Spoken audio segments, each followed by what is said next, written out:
एकेकाळी दीपावलीचा आनंद पर्वणीत घरोघरी कलापूर्ण गड दुर्ग प्रतिकृती साकार करण्याची बालबालिकांमध्ये मोठी हौस असायची। त्यात त्यांच्यातील सुप्त गुणांचा आविष्कार व कलात्मक निर्मितीचे विलोभनीय दर्शन घडवायचे।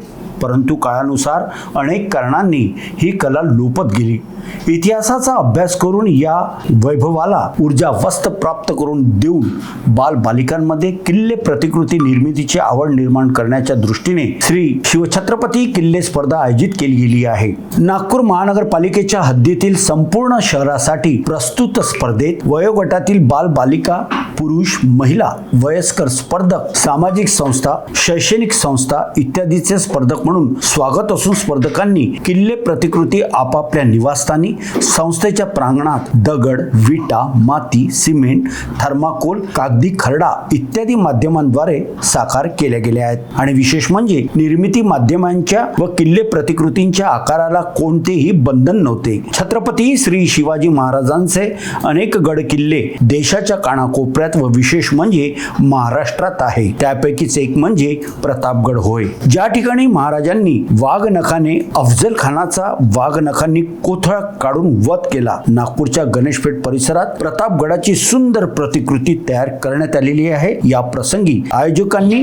व दुर्ग प्रतिष्ठानचे अतुल गुरु व इतर मान्यवरांनी एच न्यूजला माहिती दिली आहे। चला तर मग बघूया। प्रौढ प्रताप पुरंदर क्षत्रिय कुलावतंस सिंहासनाधीश्वर महाराजाधिराज श्रीमंत श्री श्री छत्रपती शिवाजी महाराज की जय। जय भवानी, जय शिवाजी, जय शिवाजी, जय भवानी। हर हर महादेव, हर हर महादेव। भारत माता की जय। प्रेक्षकबंधू नमस्कार। दिवाळी एक असा दिवस ज्या ठिकाणी दिवा लावला जातो आणि प्रकाश हा जो आहे हा सर्वत्र पसरला जातो। मात्र दिवाळीमध्ये फक्त दिवे, फटाके किंवा फराळ केल्याने दिवाळी पूर्ण होत नाही, तर दिवाळीला एक लाभलेला वारसा, तो म्हणजे महाराष्ट्राचा वारसा। छत्रपती श्री शिवाजी महाराज यांचे जे त्या काळातील जे किल्ले होते, जे गडकिल्ले होते, त्या गडकिल्ल्यांची प्रतिकृती दरवर्षीप्रमाणे यंदाही दिवाळीच्या या पर्वावर नागपूर शहरातच नव्हे, विदर्भातच नव्हे, तर महाराष्ट्रात आणि भारतातसुद्धा दिवाळीच्या निमित्तानं हा उपक्रम साजरा करण्यात येतो आणि गड किल्ल्यांची निर्मिती करण्यात येते। आज आपण नागपुरातील गणेशपेठ या परिसरामध्ये आहोत, ज्या ठिकाणी आपण बघू शकता की माझ्या मागे हाच तो प्रतापगड आहे, जो अभूतपूर्ण हा प्रतापगड आहे। या प्रतापगडाला एक इतिहास आहे। ती परिस्थिती काय होती, नेमकं ते ठिकाण कसं होतं आणि किती धोक्याचं हे काम होतं, अशा वेळेला किती बुद्धीने हे काम करण्यात आलं आणि शत्रूला मात देण्यात आली, हे आपण जाणून घेणार आहोत। आपण बघू शकता की या ठिकाणी सुंदर निर्मिती या प्रतापगडाची केलेली आहे। नागपूरपासून 1000 किलोमीटरच्या अंतरावर येणारं प्रतापगड हा किल्ला 51 एकरमध्ये प्रतापगडची निर्माण त्या काळात करण्यात आलं। तो किल्ला कसा होता, आज भले त्या किल्ल्याचं जो रुबाब आहे हा कुठेतरी कमी होत आहे, कारण आपण बघू शकतो की या ठिकाणी ही जी बाउंड्री दिसते आहे हा, तर या ठिकाणी काही खचलेला भागसुद्धा दिसतो आणि ही परिस्थिती नेमकी त्या ठिकाणी सुद्धा आहे। आपण त्या संदर्भात बातचीत करूया आणि एक आम्ही तुम्हाला सर्व दाखवतो की या ठिकाणी दिनेश थोडा पॅन करून दाखवा की या ठिकाणी तलाव दिसतात आहे, बुरुज आहेत, दीपमाळासुद्धा या ठिकाणी आहे आणि त्या वेळेला किती छान पद्धतीचं नियोजन, काय तिथले आर्किटेक्ट असेल आहे याची कल्पना करू शकतो। आणि हा जो परिसर दिसतो आहे, दिनेश इकडे पॅन करून दाखवा की बघा, ही जी हिरवळ आहे ही साधीसुधी हिरवळ नाही, यावरनंसुद्धा मावळे चढायचे, किल्ल्यावर जायचे आणि हा जीवघेणी एक असा परिसर आहे।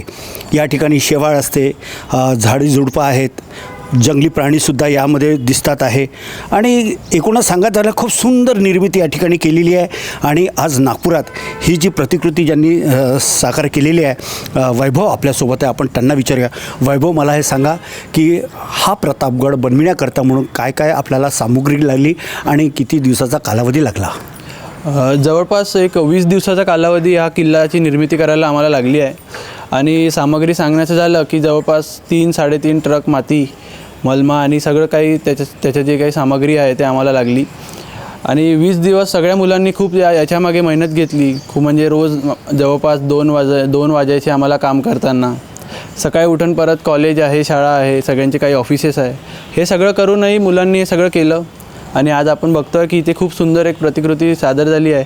आणि अतुल सर आमचे मार्गदर्शक आहे आणि त्यांनी आम्हाला प्रत्येक वेळेस आम्हाला सपोर्ट केला आहे.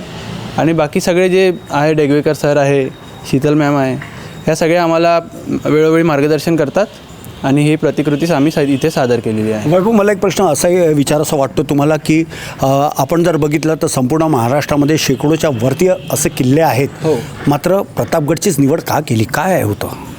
प्रतापगडची निवड याच्यासाठी केली की महाराजांच्या जे चरित्र आहे किंवा महाराजांचा इतिहास आहे, एक सगळ्यात मोठा एक इव्हेंट आपण म्हणू किंवा एक घटना म्हणू, या प्रतापगडाच्या तिथे घडली आहे. ज्यावेळेला अफजल खान स्वराज्यावर चालून आला, तुळजापुरात त्यांनी खूप मोठ्या प्रमाणात नुकसान केलं आणि मग महाराज त्याच्यावर प्रचंड चिडले. पण त्यानंतरही खूप एक प्लॅनिंग करून त्याला कसं इथे आणलं आणि कसं त्याला मारलं हे आम्ही इकडे दाखवण्याचा प्रयत्न आम्हाला करायचा होता आणि खूप इच्छा होती, म्हणून आम्ही ह्या प्रतापगडाची निवड केली. औरंगजेबाचा वध कसा केला हे आजही बऱ्याच लोकांना माहिती नाही. आपण इतिहासकालीन पुस्तक वाचतो तेव्हा कोथळा काढला असं म्हणतात, पण नेमका तो कुठे काढला, कसा काढला, त्याकरिता महाराजांनी काय प्लॅनिंग केलेलं होतं, किती सुंदर ते नियोजन होतं, ही फार महत्त्वाची गोष्ट आहे. अजूनही काही प्रेक्षक वर्ग या ठिकाणी आलेला आहे, त्यांच्याशी पण बातचीत करूया. दादा, काय सांगाल आपण? हा प्रतापगड जो आहे, इथे शिवाजी महाराजांनी भवानी मातेचं मंदिरसुद्धा बनवलेलं आहे, म्हणजे मूळ किल्ल्यावरही आहे आणि या प्रतिकृतीमध्ये सुद्धा या वैभव दादांनी मांडलेलं आहे. आणि इथं समोर जो ध्वज दिसतो आहे त्याला अफजल बुरुज म्हणतात. त्या ठिकाणी त्याच्या खाली जनीच्या बेटावरती 10 नोव्हेंबर 1659 या दिवशी मार्गशीर्ष शुद्ध षष्ठीसह सप्तमी ही जी तिथी होती ती पाहून महाराजांनी 10 नोव्हेंबर 1659ला अफजल खानाचा वध म्हणण्यापेक्षा वधच केला होता. आणि त्याच्यासाठी रामदास स्वामींनीसुद्धा त्यांना एक पत्र पाठवलं होतं. त्याच्यामध्ये त्यांनी प्रत्येक पत्राचं म्हणजे ज्या ओळ लिहिलेली होती त्याच्यातनं त्यांनी सांगितलं होतं, म्हणजे विजापूरचा सरदार निघाला आहे, त्याला तुम्ही इच्छित त्याचे कार्य करावे असा त्यांनी संदेश दिला होता.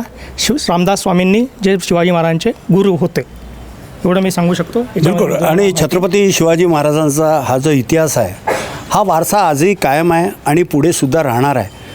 दुर्दैव आहे काही गोष्टींचं की शासन प्रशासन लक्ष देत नाही. आज गडकिल्ल्यांची जी दुरावस्था झालेली आहे, अतिशय विदारक परिस्थिती आहे. लोकांना मोठमोठे भवन बांधता येतात, चित्रपटगृहांची निर्मिती केली जाते, पण दुर्दैव की हा महाराष्ट्राचा हा वसा, ही परंपरा, हा मोलाचा एक ठेवा, ज्याची जपणूक करण्यास शासन प्रशासन असमर्थ ठरतात आहे. तो कुठेतरी गड किल्ले असतील आहे, त्यांची डागडुजी करणे, त्यांना पूर्वत करणे हे याकरता गरजेचं आहे. पिढ्यानं पिढ्या जात जातील, मात्र जी नवीन पिढी येईल आहे ना, त्यांना हे माहिती होणार नाही. ती माहिती व्हावी म्हणून हा दिवाळीच्या दिवशी हा उपक्रम खास करून राबविला जात असतो. सर, मला सांगा, एक प्रेक्षक म्हणून आज आपण सर्व ज्या ठिकाणी हे जे गडकिल्ले जे बनविलेले आहेत, कोणत्या आधारावर आपण प्रमाणित करता की हा किल्ला चांगला आहे? जी ॲक्च्युली महाराजांनी जसा किल्ला बनवला आणि आज ज्या परिस्थितीत तिथे आहे, म्हणजे जे किल्ले महाराजांनी बनवले त्या किल्ल्यांवर नंतर आक्रमण झाले, इंग्रजांनी घेतले, पोर्तुगालने घेतले आणि त्यानंतर परंतु जे लोक त्या किल्ल्यावरनं निघून गेले त्यांनी त्या किल्ल्याला क्षती पोचवलेली आहे. आणि आज आपल्याला सगळे किल्ले भग्नावस्थेत दिसत आहे. आपण म्हणतो की बा अरे महाराज राहायचे कुठे, पोर्तुगीज राहायचे कुठे, इंग्रज राहायचे कुठे. तर ते एवढे मोठे मोठे ज्या म्हणजे इमारती होत्या, या दगडांनी बनवल्या होत्या, चिरांनी बनवल्या होत्या, त्या पूर्ण निस्तनाबूत झालेल्या आहे. सर, काय नाव आपलं? मी उदय टेकाडे. तर उदय टेकाडे सरांनी खूपच छान माहिती दिलेली आहे की कशा प्रकारे हे कामकाज सुरू आहे. सर, काय सांगाल? एक प्रतिकृती म्हणून अगदी सुंदर देखावा इथे जो काही साकारण्यात आलेला आहे तो खूप सुंदर आहे. माझं राहणं समोलवाड्याच्या बाजूला आणि विमानतळाच्या बाजूला जरी असलं तरी आज नागपूरच्या प्रत्येक कान्याकोपऱ्यात या किल्ल्याची काय म्हणतात चर्चा आहे. त्याच्यामुळे आज आवर्जून हा किल्ला बघण्याचा योग आला. तर आणि डोळे बघण्यात दिपूनच गेलेत समजा. धन्यवाद. मी प्रत्यक्षात तर प्रतापगड पाहिलेला नाही, पण आज वैभव आणि वैभवदुर्ग प्रतिष्ठानमुळे आणि अतुल गुरु सरांमुळे मला प्रतापगड इथे साक्षात गणेशपेठमध्ये बघता आला. मी खरंच खूप खूप आभारी आहे आणि वैभवदुर्ग प्रतिष्ठान जी किल्ल्याची कलाकृती इथे साजरी केली आहे आणि यांच्यामुळे होत असं आहे की जे लहान लहान तरुण आहे जी आज नास पावत चालली आहे, जी वेगवेगळ्या व्यसनात किंवा जे प्रकरण आपण टी व्हीवर किंवा चुकीच्या माध्यमाने बघतो, त्या नाश पावत चाललेल्या तरुणाईने जर ही कला अवगत केली तर इतिहासाचा वारसा आपण जपू, एवढंच मी म्हणू शकतो. धन्यवाद. खूप छान माहिती दिली की इतिहासाचा वारसा जर जपायचा असेल तर हे कामसुद्धा आपल्या लोकांचंच आहे. दिनेश, पुन्हा एकदा थोडं पॅन करून दाखवा या ठिकाणी की ही तटबंदी बघा, शौचकूप असेल आहे, मग तो गुप्त दरवाजा का असेना, तलाव असतील आहे, 1 नव्हे 2 नव्हे 3 4 या ठिकाणी तलावात दिसतात, दारूखाना आहे, तटबंदी आहे, मग ते यशवंत बुरुज असेल आहे, रायगड राजगड असेल, तोरणा असेल, रायगड असेल, यांचं डायरेक्शनसुद्धा या ठिकाणी दिलेलं आहे. आणि या ठिकाणी आपण बघू शकतो की सर्व सैनिक डोळ्यात तेल घालून याची सुरक्षा करताना दिसत आहे की कुठलीही शत्रूची चाहूल लागताच ते महाराजांना सतर्क करायचे आणि महाराज येण्यापूर्वीच त्यांचे मावळे, त्यांचे शूरवीर सरदार हे दुश्मनांचा शिरच्छेद करायचे, नायनाट करायचे. काय सांगाल सर? हा प्रतापगड किल्ला हा गणेशपेठमध्ये याने वैभव गणेशकर यांनी बनवलेला आहे. मला अप्रतिम हा किल्ला असं वाटतं आहे, छान बना आणि इतिहासाचा वारसा जपो हेच माझी विनंती आहे मुलांनी. बिलकुल, मुलांनी आपण आणि सगळ्यांनीच असं म्हणताय लहान मुलांपासून वयोवृद्धापर्यंत सगळ्यांनीच जपली पाहिजे. अगदी खरं सांगितलं आहे की वयाचं काही बंधन नसतं. परीक्षक म्हणून या ठिकाणी मॅडमसुद्धा आलेल्या आहेत, त्यांना पण काय ना तुमचं काय सांगाल? अशा मी डॉक्टर शीतल वैद्य, एक परीक्षक म्हणून आता 2 दिवसापासून आम्ही ही परिक्रमा पूर्ण करतो आहे. मला एक सांगावंसं वाटतं की सगळे आपले जे महत्त्वाचे किल्ले आहेत ते सगळे जवळपास पश्चिम नागपुरातले आहेत आणि सगळ्या किल्ल्यांवर त्याच्या कडेकपारीतून एक इतिहास अजूनही जागृत आहे. तो कडेकपारीमध्ये तिथे गुंजत असलेला इतिहास या सगळ्या युवकांनी आज नागपुरात इथे सगळ्यांसमोर उघड केलेला आहे. त्याच्यामुळे हा अनुभव फारच सुंदर आहे. आणि परीक्षण करताना वास्तव दृश्य काय आहेत, त्यांनी ॲक्च्युली वास्तू कोणत्या दाखवल्या आहेत, त्यांचं त्यावेळेचं इमॅजिनेशन की इथे पॅलेस असेल, राजवाडा असेल तर तो त्यावेळेचा कसा असेल, तर हे वास्तव दृश्य जे मुलांनी दाखवलेलं आहे. आणि त्याचबरोबर जो काही प्रयत्न केला आहे की तिथला सगळा जो काही ते दृश्य आहे ते सगळ्या लोकांसमोर आणणं, शिवाय सजावट करणं, त्याचबरोबर त्या काळामध्ये काय काय होत असेल हे त्यांच्या भाषणातनं किंवा ते जे काही त्यांनी अभ्यास केलेला त्या इतिहासाचा किंवा किल्ल्याचा ते सगळं जे प्रेझेंट करतात हे सगळं आम्ही बघतो परीक्षण करताना आणि त्यानुसारच मग त्यांना जे काही गुण द्यायचे आहेत ते गुण देत असतो. आणि एकंदरच हा परीक्षणाचा अनुभव खूपच चांगला आहे आणि मी माझं भाग्य समजते की मला या सगळ्याचं परीक्षण करायची संधी मिळालेली आहे. खूप छान माहिती दिली आहे आणि कौतुकच केलेलं आहे. थोडं या ठिकाणून गडकिल्ला ह्या भागाने आपण बघू शकता दिनेश की बघा किती सुंदर असा हा गडकिल्ला केलेला आहे. आणि प्रतापगड कशाला म्हणतात तर तो याला म्हणतात. आणि याकरता परिसरातील विद्यार्थ्यांनी आणि वैभवच्या सर्व मित्रपरिवारांनी दिवस रात्र मेहनत घेतलेली आहे आणि सुंदर निर्मिती केलेली आहे. आता आपण जाऊया इतिहासातील ज्येष्ठ विचारवंत आणि गड किल्ल्यांची ज्यांना खूप भरपूर असं नॉलेज आहे, माहिती आहे आणि दरवर्षी ते मुलांना किल्ले कसे बनवायचे याचं ते प्रशिक्षणसुद्धा देत असतात असे अतुल गुरु आपल्यासोबत आहेत, त्यांना आपण विचारूया. अतुलदा नमस्कार. मला हे सांगा की प्रतापगड आज इथे बनलेला आहे. आम्ही प्रतापगडाबद्दल विविध मान्यवरांशी बातचीत केली, त्यांनी आपापले अनुभव कथन केलेले आहेत. हा जो परिसर आहे तो याबद्दलची काय माहिती आपण देता, याबद्दलची माहिती सांगा. हो, नमस्कार. नेमका हा प्रतापगड जो काही आज तुमच्याकडे झालेला आहे आणि इथे वैभवदुर्ग प्रतिष्ठानने हा प्रतापगड जो बनवलेला आहे त्याचं विशेष वैशिष्ट्य म्हणजे असं आहे की पूर्ण जग जे महाराजांना गनिमी कावा किंवा एनिमी टॅक्टिक्स या करिता जे जाणल्या जातात शिवाजी महाराज छत्रपती, जे शिवाजी महाराज पुष्कळ झाले पण जे छत्रपती पहिले होते ते छत्रपती शिवाजी महाराज, तर नेमकं प्रतापगड किल्ल्यावरती त्या अफजलखानास कसं ट्रॅप केलं त्याची एक छोटीशी मूर्तिमंत काय म्हणता येईल त्याला डायग्राम या ठिकाणी केलेला आहे त्यांनी, प्रतिकृती. आणि त्याच्या डेऱ्यामध्ये कुमट्याचा ओढा आणि जावळीचं जंगल याच्यामध्ये शिवाजी महाराजांनी ते अफजलखानास कसं ट्रॅप केलं, तर ही एक चांगली व्यूहरचना या किल्ल्यामध्ये वैभवने दाखवण्याचा प्रयत्न केलेला म्हणजे आहे. तुम्हाला महत्त्वाचा हा जो मुद्दा. परिसर दिसतो हा जंगलाचा परिसर आहे. आता आपण ज्या ठिकाणी आता बघितलं असेल तर हा जो परिसर आहे हा जंगलाचा परिसर आहे. बरं. इथून आणि ओरिजिनल जो प्रतापगड आहे त्या ठिकाणी तो जो तुम्हाला अफजल बुरुज सांगितला की त्याला आपण ध्वज बुरुज म्हणतो आजच्या घटकेला, तर तो ध्वज बुरुज आहे दक्षिणेला. आणि हा खालून जो एक रस्ता दिसतो हा जो आहे हा त्या प्रतापगडाच्या पूर्वेला आहे आणि पूर्वेला आहे पार्वतीपार. पार्वतीपुरामध्ये त्याचं जनानखाना होता. औरंगजेबांचं जे आहे हा जो तुम्हाला इथे परिसर दिसतो आहे हा औरंगजेबाचा जनानखाना होता पार्वतीपूरला कुमट्याच्या ओढ्याच्या बाजूला. आणि तिथून हा जनानखाना त्याचे जे सैनिक होते, हा जो मार्ग आहे हा अफजल खान शिवाजी महाराज भेटीचा मार्ग आहे. तो महाराज समोरून जो दिसतो आहे मुख्य दरवाजा तुमच्या किल्ल्यावरचा, तिथून आले आणि अफजल खान इथून गेला. आणि त्या व्यूहरचनेमध्ये त्याचे डेरे कुठे कुठे टाकलेले होते, कारण अफजल खान हे हुशार होता, हा एक सरदार होता मोठा. आणि त्यालाही ट्रॅप करण्यासाठी शिवाजी महाराजांचे 15 म्हणजे तुम्हाला इथे नाव दिसत असतील, अण्णाजी दत्तो आहेत, मिसांजी मोरंबका आहेत, नंतर बांदल आहेत, इथे शिळमकर आहेत, त्यानंतर इथे अनेक सरदार जे होते जवळपास 15 सरदार यांनी एक ट्रॅपिंग पॉईंट बनवलेला होता. प्रत्येक ठिकाणी क्रॉसिंग दिलेलं होतं. आणि अशामध्ये अफजल खानाचा जो डेरा तुम्ही दाखवलेला आहे तिथे तुम्हाला त्याला ट्रॅप केला गेला. तुम्हाला सांगा ही जी निळी पट्टी जी दिसते ही कशाचा धोतं? ही एक कसं आहे की इथे थोडंसं जाग्याभावी हा जो निळी पट्टी दिसत आहे याला कुमट्याचा ओढा म्हटलेला आहे.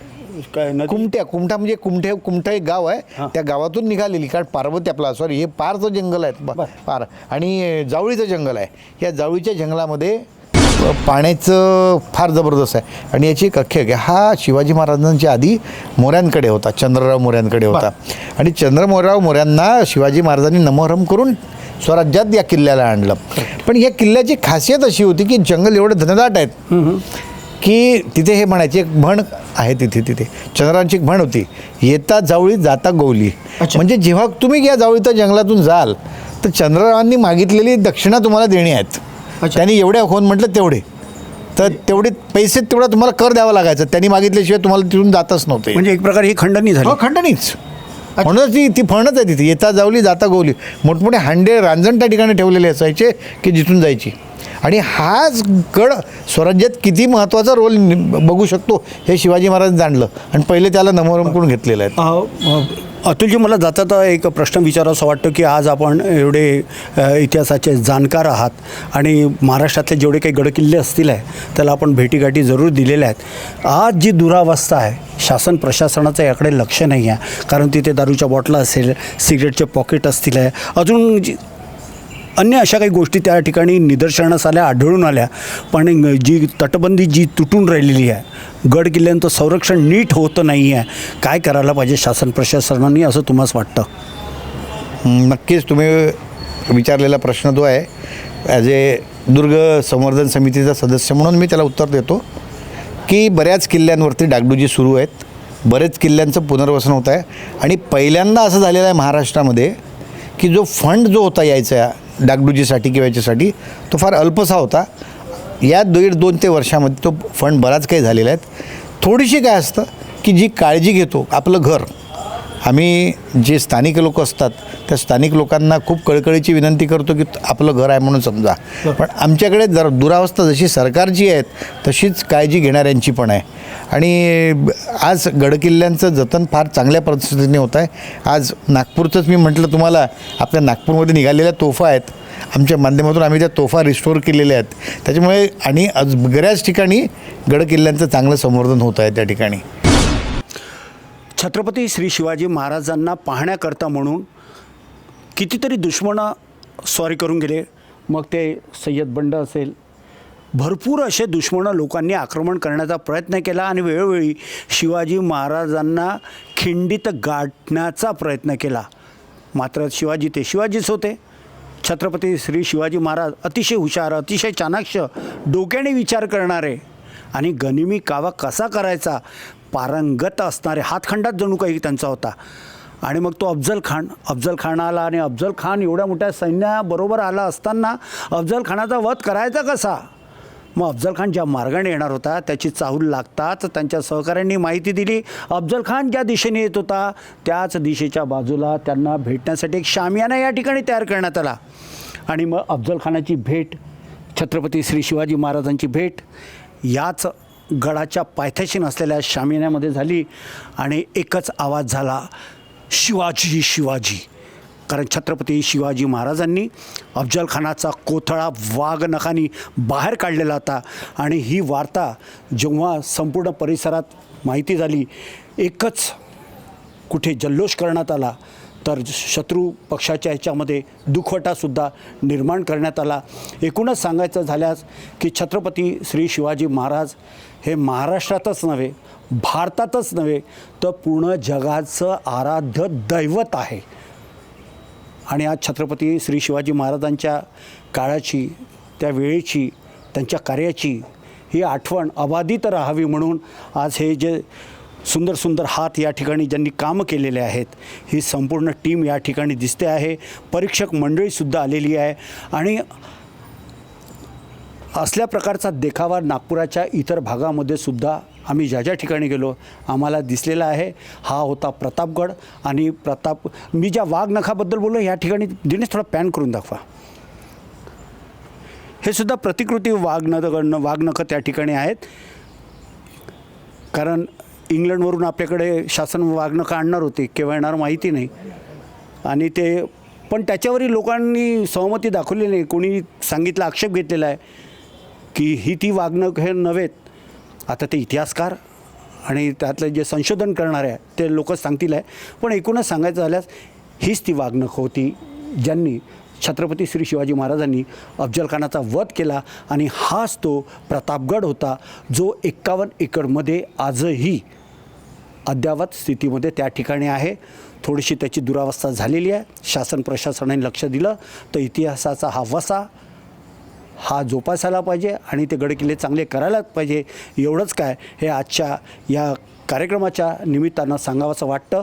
कारण इतिहास करणारे इतिहास करून जातात, मात्र त्या इतिहासाची पुनरावृत्ती, त्याची आठवण, त्यांचे आचार, त्यांचे विचार, त्यांची शक्ती, त्यांची ताकद ही महाराष्ट्राला एकसंघ करणारी आहे.